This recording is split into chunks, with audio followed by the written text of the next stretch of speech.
Hoy vamos a cerrar, y nosotros es raro, cerramos la unidad 2 hablando de Keynes, cuando en realidad la historia del pensamiento económico está en la unidad 1. Nos interesa, sin embargo, este pensador, este economista, porque es alguien que modeló un poco el sistema económico de todo de la segunda mitad del siglo XX, o de un tercio del siglo XX en adelante, y prácticamente hasta la actualidad. Las ideas de Keynes son ideas centrales para el pensamiento económico y el pensamiento político, o mejor dicho, la acción política sobre la economía durante todo este largo periodo que sigue hasta la actualidad. Entonces, bueno, nos parecía destacado y nos parecía importante también que después de que ya por lo menos pudimos ver un poco todos los tópicos de los unidades, poder meternos un poquito, porque ahora vamos a volver sobre algunas de las ideas de Keynes. Bueno, nada, mini notas biográficas, como para un poco esto ya les va a quedar por escrito, pero lo nombro simplemente. Keynes escribe, no puse la edad, así, 1883 nace Keynes, pero desde 1910 en realidad empieza a escribir, en la década del 20 se hace famoso, particularmente a partir de un libro que se llama Las consecuencias económicas de la paz, en el cual, un momento, en las consecuencias económicas de la paz, que básicamente lo que discute es qué le va a pasar a Alemania después de la Primera Guerra Mundial, y qué podría pasar con eso. Habla sobre lo que iba a pasar, y de hecho pasó, la hiperinflación, el rebrote fascista. Entonces, bueno, realmente es un tipo muy conocido, muy famoso, ya era muy famoso, y en la década del 30, más allá de participar en círculos artísticos e intelectuales, era un tipo de mucho renombre, era muy conocido más allá de la academia, era conocido... Era un actor político, digamos, era alguien que siempre iba al Congreso, que escribía, que era muy... él fue, por ejemplo, durante la Segunda Guerra Mundial y al final de la Segunda Guerra Mundial, representante de Inglaterra, del Reino Unido, en todas las negociaciones económicas y políticas de la posguerra, digamos. Él es representante del gobierno, un tipo realmente con mucha presencia pública, digamos. Entonces, cuando escribe su libro más importante, que es La teoría general, que se llama La teoría general de la ocupación e interés del dinero, cuando escribe eso, él ya es una persona que escribe y que enseguida es leído y es conocido y etcétera, digamos. Pero sus ideas ya venían incubándose de antes. ¿Qué quiere decir esto? En 1929 tenemos la Gran Depresión. De esto seguramente vamos a hablar, pero una pequeña mención, digamos. El sistema internacional, una economía mundial que se encontraba muy globalizada, una economía con mucho comercio internacional, con mucha interacción internacional, se cae a pique en 1929. Hay lo que se llama el crack de la bolsa de Nueva York, en octubre del 29, pero a partir del crack de la bolsa de Nueva York, toda la economía europea, toda la economía occidental particularmente, entra en depresión, en una recesión muy fuerte. Algo parecido a lo que vamos a ver seguramente en estos días, pero cae el comercio internacional, cae la producción, empieza el gran desempleo masivo, que era algo que no se conocía.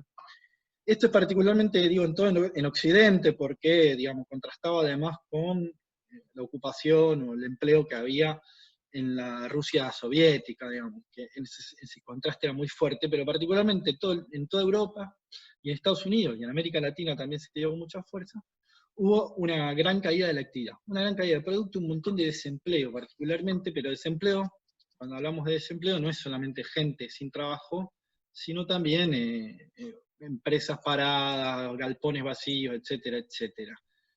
No sé si me siguen hasta acá.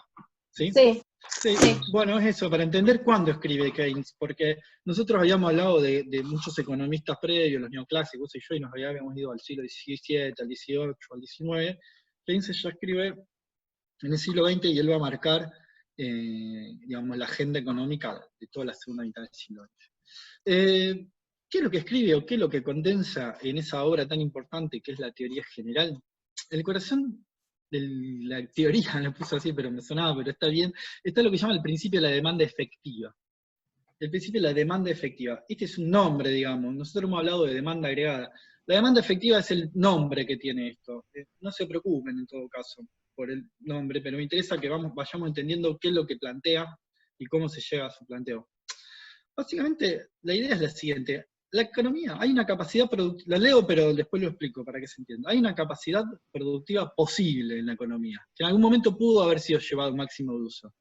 Digamos que tiene un uso potencial. ¿Qué es potencial? Es lo posible, lo probable. Bueno, esta capacidad potencial es lo que se llama oferta agregada.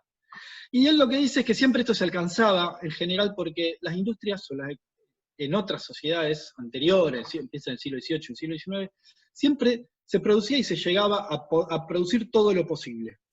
Siempre buscaba y se producía todo lo posible. Esto es como algo que pasaba siempre, pero bueno, nos encontramos en un momento de desempleo en la década del 30. Entonces, evidentemente, no están produciendo todo lo posible, no están usando el potencial las empresas. Digo, si hay gente, porque no es solo las empresas, hay gente también que no tiene trabajo, digamos. En ese sentido, la oferta agregada no habla únicamente de la fábrica vacía, sino también de la gente que está en la casa sin trabajar, del desempleo abierto, exactamente. ¿Sí? Nosotros hemos visto lo que son los desempleados, gente que busca trabajo y no la encuentra. Bien, esto se encuentra y dice, bueno, antes no había desempleo, todas las empresas buscaban producir lo posible, todo lo posible, pero en sociedades modernas, industrializadas, ya no se produce para alguien en particular, no para un cliente determinado, sino que se produce para el mercado.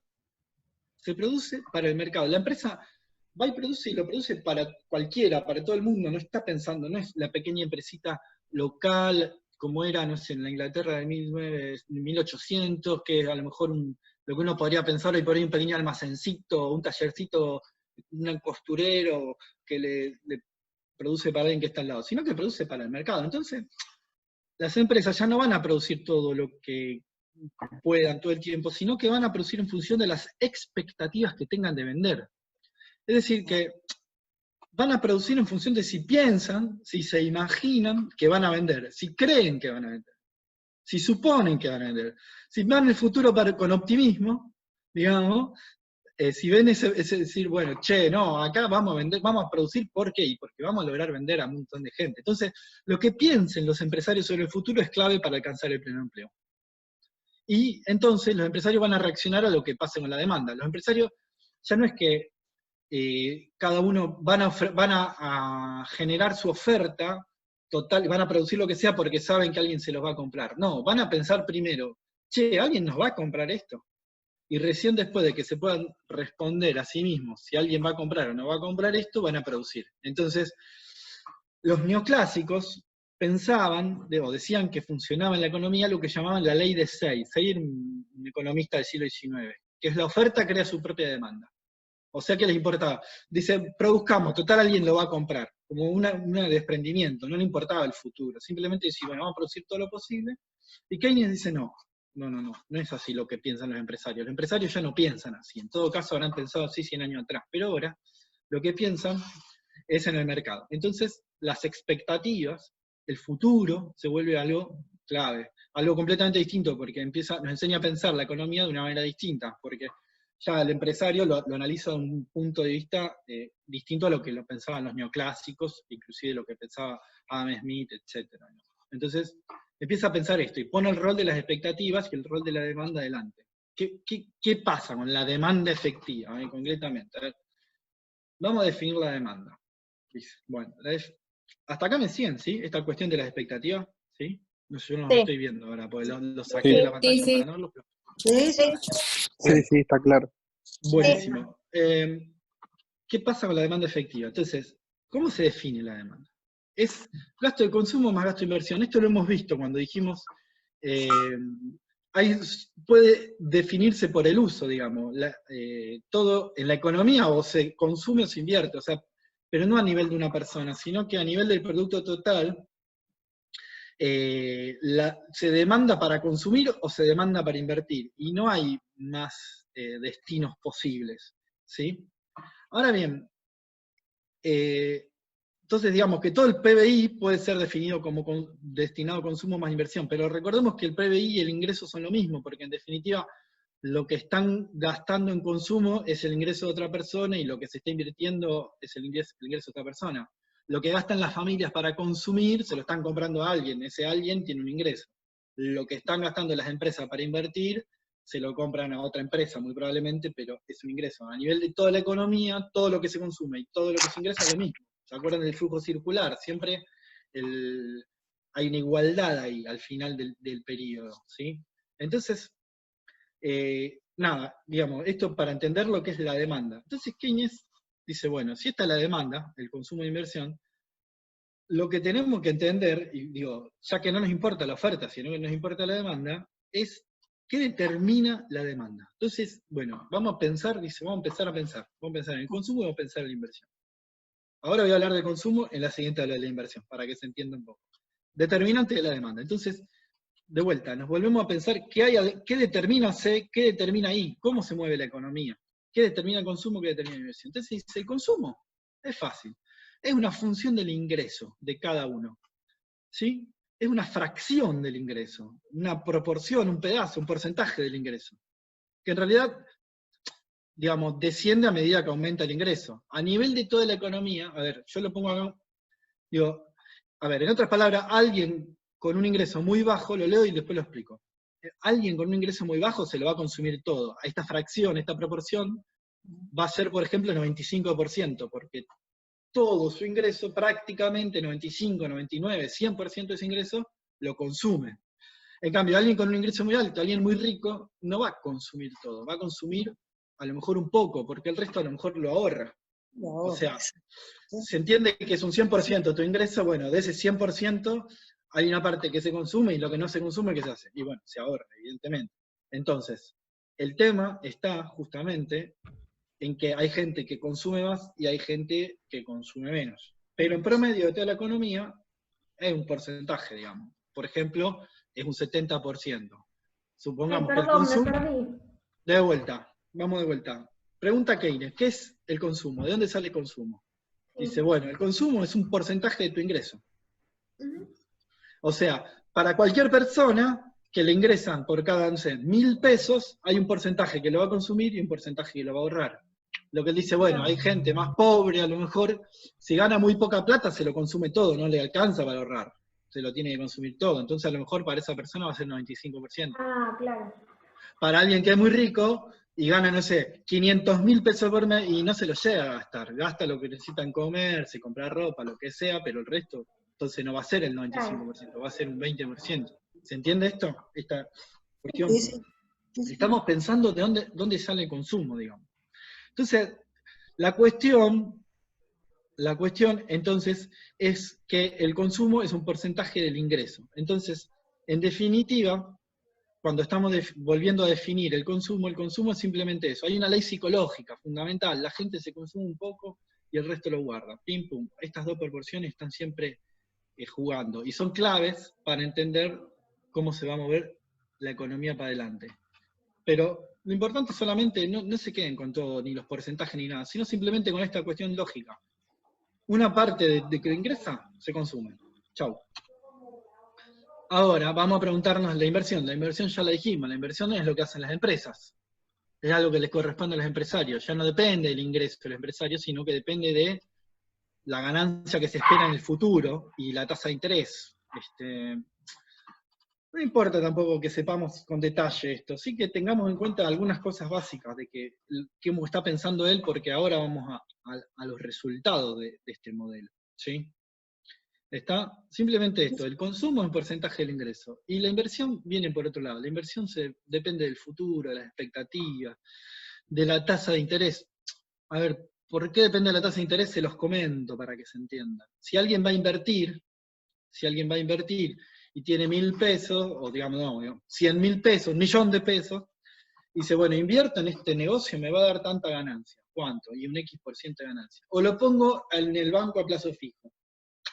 No, me da más ganancia. Entonces, si la tasa de interés es muy alta, capaz que conviene poner la plata a plazo fijo y no invierte nunca. Si la tasa de interés es baja, bueno, voy a invertir, porque en realidad no me conviene. Claro. Me conviene invertirla en fierro, digamos, en comprarme un galpón, construir, qué sé yo, lo que fuera. ¿Sí? Sí. Ahora, la cuestión es que este mecanismo de crecimiento, este mecanismo que suponían los neoclásicos en el 19, no es automático. No es que automáticamente hay expectativas, todo se consume. No, puede pasar que la economía se quede parada. Esto es lo que, con mucha capacidad ociosa, es decir, hay un desempleo de máquinas, de fábrica y sobre todo de personas. Digamos, esto puede pasar. Esto para los neoclásicos, y en esto Keynes es muy duro con los neoclásicos, decían, no, no importa, porque la gente va a consumir, todo se consume, la oferta crea su demanda, entonces vamos a ofertar. Pero Joe Kane dice, no, en realidad lo que pasa es que esto no es automático, no está pasando. Y puede quedar así. Los economistas anteriores a Keynes decían que este caso se estaba en una situación de desequilibrio, así decían, y que el mercado, dejado su libre albedrío, llevaría a una nueva situación de equilibrio en donde no hubiera desempleo. ¿Qué quiere decir esto? Keynes se pelea con los economistas neoclásicos, porque ellos decían, no, en realidad lo que está pasando ahora, que hay, no sé, 25% de desempleo en 1930 y pico, cantidad de gente en las calles, sin trabajo, sin nada, decían, no, lo importante de acá es no hacer nada porque esto es un desequilibrio y en algún momento hay que dejar actuar el mecanismo de mercado, hay que dejar, y vamos a llegar a un equilibrio donde todo se va a volver a ocupar. Y él dice, no, esto no es automático, no pasa así. No hay expectativas, la gente no consume. Digo, la gente lo que termina pasando es que si ahorran todos y nadie consume, la economía no se mueve. Algo, yo no lo anoté a esto, después voy a hacer una versión y lo voy a anotar, pero hay algo que Keynes dice, ustedes miran la microeconomía y la macroeconomía es distinta. Hay cosas que no son lo mismo pensado de a una persona que pensado de a toda la sociedad junta. Por ejemplo, si yo ahorro, si una sola persona ahorra, es bueno para esa persona, ¿sí? Porque, y bueno, ahorra, está juntando la plata, tengo plata ahorrada, es buenísimo para mí. Ahora, si todos nosotros al mismo tiempo ahorramos, ¿qué pasa? No hay consumo, y si no hay consumo, no crece la economía y no hay demanda agregada y no hay desempleo. Entonces, lo que es bueno para una sola persona puede ser malo para todo el conjunto. Si la tasa de interés es muy alta, bueno, va a ser bueno para una empresa porque lo va a poner en plazo fijo y va a tener plata. Ahora, si la tasa de interés es muy alta y ninguna empresa quiere invertir porque todo lo ponen en plazo fijo, lo que es bueno para una empresa termina siendo malo para el conjunto. No es lo mismo lo que pasa para una persona que lo que está pasando para toda la sociedad. En esto Keynes es tajante con respecto a los neoclásicos. Y les dice que este desequilibrio que ellos ven no es un desequilibrio, en realidad es así, la cosa, hay un equilibrio y no se va a mover nada. ¿Sí? Voy a dar un ejemplo. ¿Se entiende hasta acá esto? Estoy yendo muy rápido. Párenme, por favor. Sí, sí, se entiende. Entiendo bien. ¿Alguna duda, pregunta? A ver con este ejemplo. Por ahora no. Digamos, este ejemplo. Si hay un galpón desocupado, o no se venden herramientas, o hay personas desempleadas, entonces los precios bajarían, dicen los neoclásicos. Baja el alquiler, baja el precio de herramienta, baja el salario. Y ese es el método en el cual se va a salir del desequilibrio. Porque claro, si bajan los precios, los empresarios van a contratar más herramientas o van a contratar más personas y se termina el desempleo de materiales y de gente. Claro, en el caso de las personas, entonces es responsabilidad de cada una bajarse el precio, o sea, bajarse el salario, y es su culpa si no encuentra trabajo. Pero, digamos, lo que dice Keynes es que esto no puede pasar, y no va a pasar, básicamente, porque no alcanza con que bajen los precios, no alcanza con que baje el salario de las personas. Si la persona baja su salario, tampoco lo va a contratar nadie, porque en realidad no hay demanda, no hay consumo. Es como que los determinantes están en otro lado. En esto es importante entender la diferencia entre la micro y la macro, lo que dice Keynes. El determinante del desempleo no es si la persona tiene alto o bajo salario. El determinante es que el empresario tiene que invertir, el determinante, ¿está bien? El determinante es la expectativa, el determinante es el futuro, el determinante es otra lógica que no tiene nada que ver con el salario alto o el salario bajo. O sea, en definitiva, lo que Keynes argumenta es que el equilibrio del sistema se puede dar sin necesidad de llegar al pleno empleo. O sea que la economía se puede quedar con desocupación mucho tiempo. Mucho tiempo. No hay, el equilibrio, o sea, en otras, vuelvo hacia atrás con lo de equilibrio y desequilibrio, porque esta es la disputa. Los neoclásicos dicen, la economía está en desequilibrio porque hay desempleo, entonces va a llegar un equilibrio más adelante y se va a conseguir empleos y bajan los precios y bajan los salarios, etc.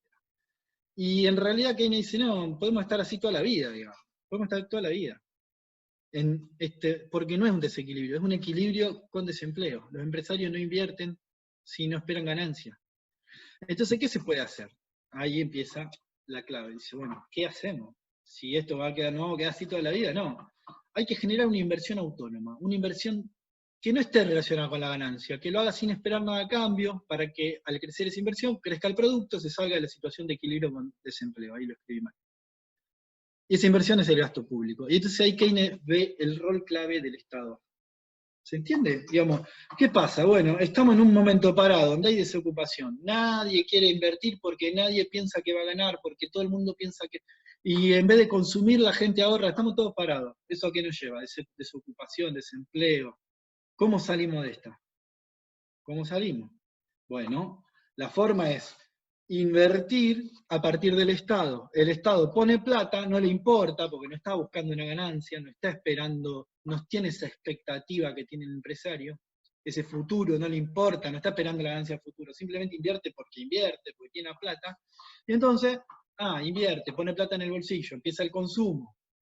Cuando empieza el consumo, el empresario dice, ahora que la gente tiene consumo, yo tengo una expectativa futuro, empieza la inversión, y ahí empieza de vuelta el crecimiento económico. Entonces, empieza lo que se llama multiplicador del gasto. ¿Se entiende? Lo que dice, hay que romper la inercia, hay que romper este momento, he vuelto para atrás, romper este momento de desempleo de una manera que va a funcionar de la siguiente manera. Hay que hacer una inversión que no sea una inversión pensando en la ganancia, no sea una inversión pensando en el futuro. ¿Sí? Sí. Bien, entonces eso es el gasto público. Bueno, ¿se acuerdan? Voy a volver para atrás, no sé si todos estuvieron en esta clase, pero en un momento hablamos del multiplicador bancario. ¿Se acuerdan? Sí, Que lo sí. habíamos mandado. Un depósito original se multiplica y crea dinero nuevo a través de préstamo. Bueno, esta es la misma lógica. La misma lógica, el gasto público. Un consumo de una persona es el ingreso de otra persona. La segunda persona consume, por ejemplo, habíamos dicho, el 70% de ese ingreso, porque C es C por I con C07, ¿sí? De vuelta. Este C es el consumo, es igual a un C pequeño multiplicado por su ingreso. O sea, el consumo total va a ser un 70% del ingreso siguiente. Y se convierte en un ingreso para una tercera persona. La tercera persona consume un 70% de ese ingreso, que se convierte en un ingreso para la cuarta. Voy a dar un ejemplo.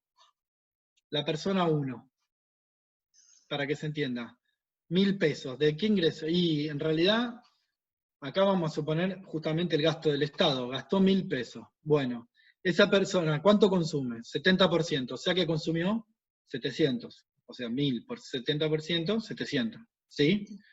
La segunda persona, este 700 que consumió, ¿dónde está? Y es el ingreso de la persona 2. El ingreso de la persona 2 ahora consume el 70% de 700, que es 490. 90. La persona 3 consume el 70% de 490. ¿Cuánto es? 343. La persona 4, ¿cuánto consume? 343. Perdón, le ingresan 343. ¿Cuánto consume? 240 con 10, etcétera, etcétera, etcétera, etcétera.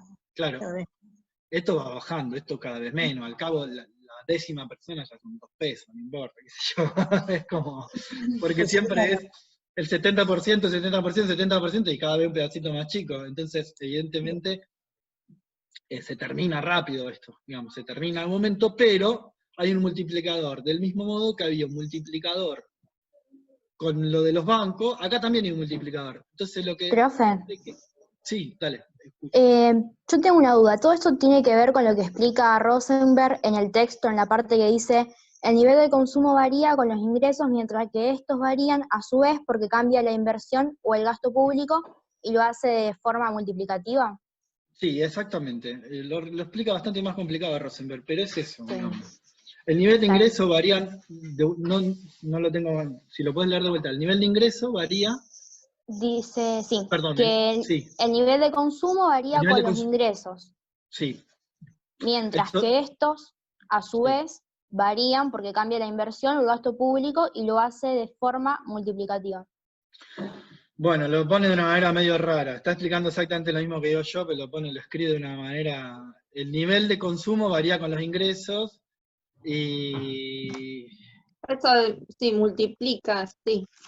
Sí, y varía de forma multiplicativa, es esto que estoy explicando ahora, digamos. O sea Sí. el ingreso, que puede ser un gasto público, en En realidad, acá puede ser una inversión de una empresa, digamos. Eso te dice Keynes. Lo que pasa es que lo que está pasando en el momento de desempleo es que ninguna empresa está invirtiendo.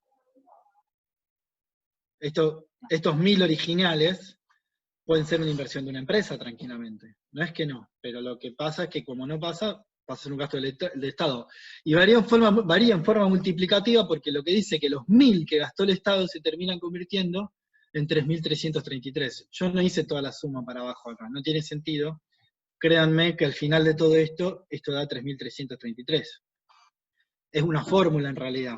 La fórmula viene de acá, que es este multiplicador, que no sé si se acuerdan, no importa, es 1 dividido 1 menos C. Este es el multiplicador. El C es el 0,7, entonces yo reemplazo el C con 0,7, hago 1 menos 1,07, me da 1 dividido 0,3, que es 3,33. Este es el multiplicador. Si multiplicamos 1000 por 3,33, nos quedan 3.333. ¿Sí? Sí. En definitiva, lo importante, lo interesante para saber es que si varía el 0,7, este 0,7 yo lo puse como ejemplo, pero recuérdense que varía, que hay gente que consume más y hay gente que consume menos. Si es 0,9, esto va a ser 10, porque va a ser 1, es 1 menos 0,1, es 1 menos 0,9, 1,01, esto da 10. O sea que en realidad, si hay una... Ya quedan 10 minutos, perdón. En realidad quedan 10 minutos. Ya termino yo. Pero bueno, lo importante es eso. Nada, sigo.